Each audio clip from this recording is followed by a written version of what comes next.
Penari itu tiga. Tunggu. Pak Rudi menahan semua mendekati Gapura. Ada sesuatu yang perlu beliau sampaikan. Ada apa? Pak, jangan asal masuk. Kita tidak tahu. Apa ini benar atau salah? Buat jaga-jaga. Kita berdoa bersama dulu di sini.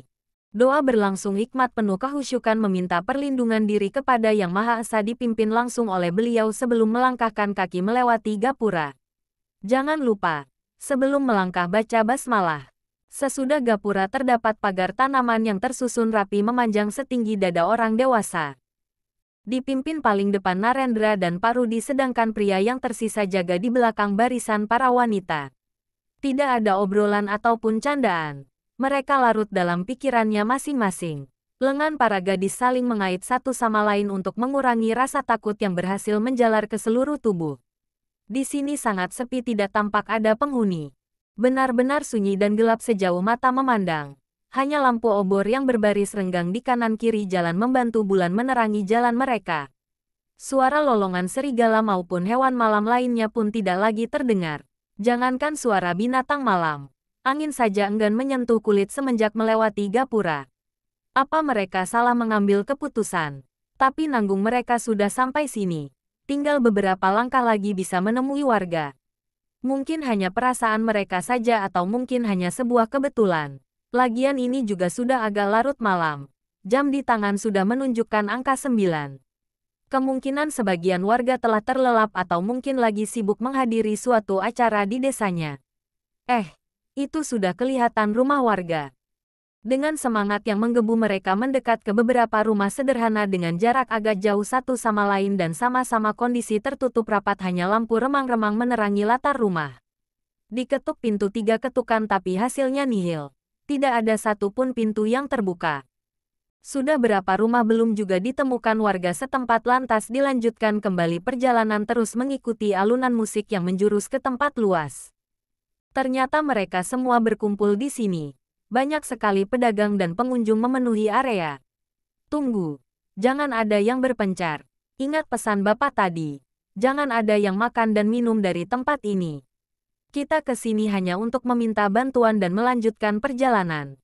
Jaga lisan dan sikap kalian. Semua kompak mengangguk mengiyakan dan mulai menyapa orang meminta bantuan, tapi sama sekali tidak ada yang menggubris. Kaisa meremas serimpang tas miliknya takut. Ada rasa yang aneh. Di mana bulu kuduk berdiri semua meremang hebat saat ia berdekatan dengan orang-orang itu. Apa cuma ia yang merasa? Apa teman-temannya juga? Desakan warga sekitar mendorongnya semakin ke tengah kerumunan dan berpisah dengan rombongan. Tanpa sengaja kaki menyenggol ses asteris ajen saat ia mundur menghindar desakan orang-orang misterius di sampingnya.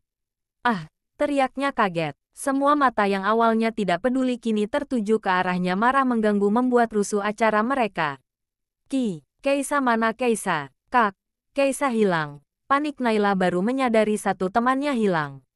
Tangan kanan menahan lengan Vika tapi tangan satunya kosong. Kemana teman satunya berada? Jika Intan sendirian bersembunyi di bawah perlindungan sang kakak. Mereka panik memanggil nama temannya yang hilang tapi sama sekali tidak ada sahutan balasan. Warga sekitar tidak ada yang terganggu teriakan mereka, hanya pandangan mereka terpusat ke satu titik.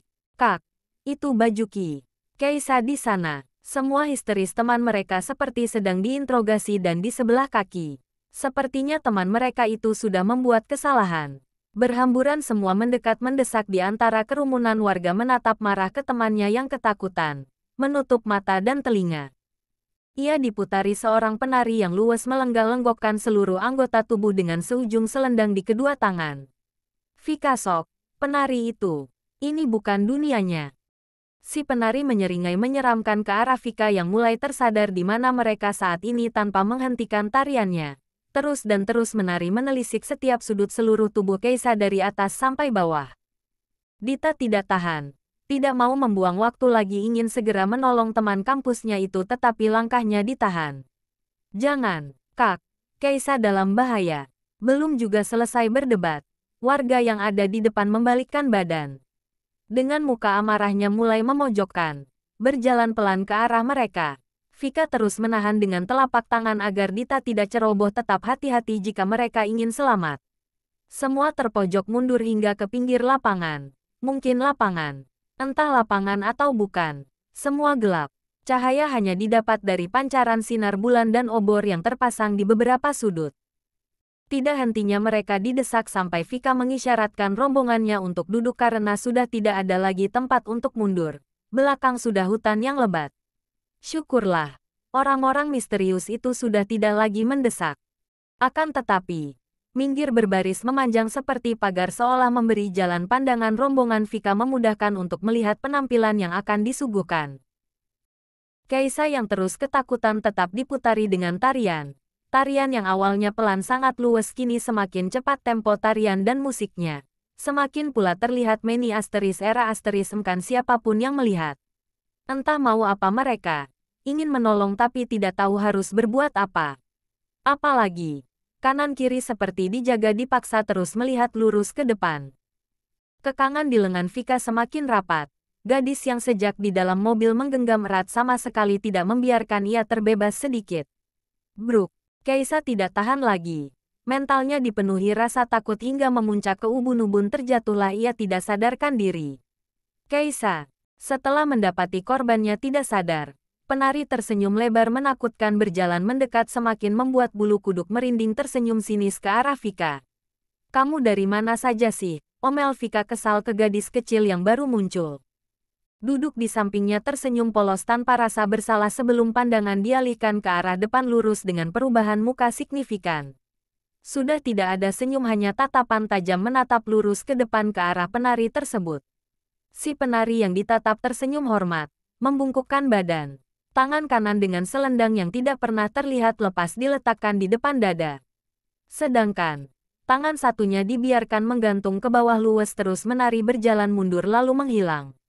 Disusul beberapa rombongannya yang tak lain pemain musik beserta alatnya hanya menyisakan warga tak kasa asteris temata ini.